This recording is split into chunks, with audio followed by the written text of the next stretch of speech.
They look like normal women shopping in a Turkish market, but there's nothing ordinary about them. These two women were members of Islamic State's elite all-female police unit and were married off to foreign fighters in the Syrian city of Raqqa. They're now on the run from the Islamic State group after being smuggled into southern Turkey. Dua escaped after her Saudi husband blew himself up in a suicide attack. She showed us a picture of herself in the elite female Khansa Brigade. She was in charge of punishing women and even carried out the lashing herself. Tell us about the level of punishments. If the woman tries to escape when we arrest her, then she'll get 60 lashes. Otherwise, when it comes to clothes, if she's not wearing the abaya or she's wearing high heels, then it's the standard 40 lashes. What upset me most was lashing old women when they weren't wearing the proper clothes. These women were like my mother. I mean, for girls, yes, they should wear the proper attire. But old women, no. They'd lash them and humiliate them.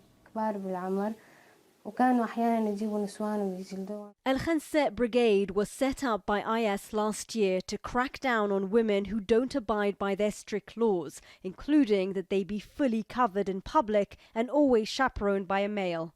It involves 4 weeks of weapons training, and the women are paid around £70 per month.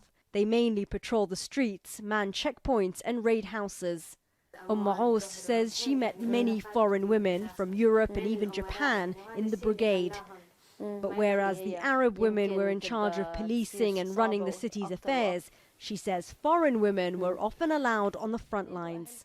Did you ever meet any British female fighters? Yes, I spoke to one. She was between 22 and 24 years old and came to Raqqa because it was an Islamic State, where the true religion is. They all came to fight the non-believers. They prayed and fasted. 25-year-old Aus's first husband was a Turkish IS commander who was killed in battle. Then she married an Egyptian fighter who left her behind after falling out with the group and escaping.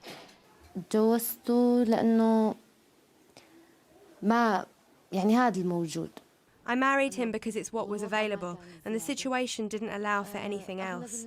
Most of the time I'd stay at my parents' house because he wasn't around. He behaved normally. He came home for 2 or 3 days and then he'd go back to fight.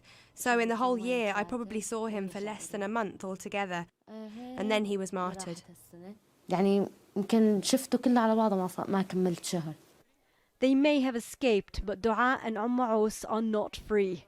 They're in Turkey illegally and say IS fighters are looking for them. Filled with regret, but unable to leave the past behind them. Shirin Tadros, Sky News, Southern Turkey.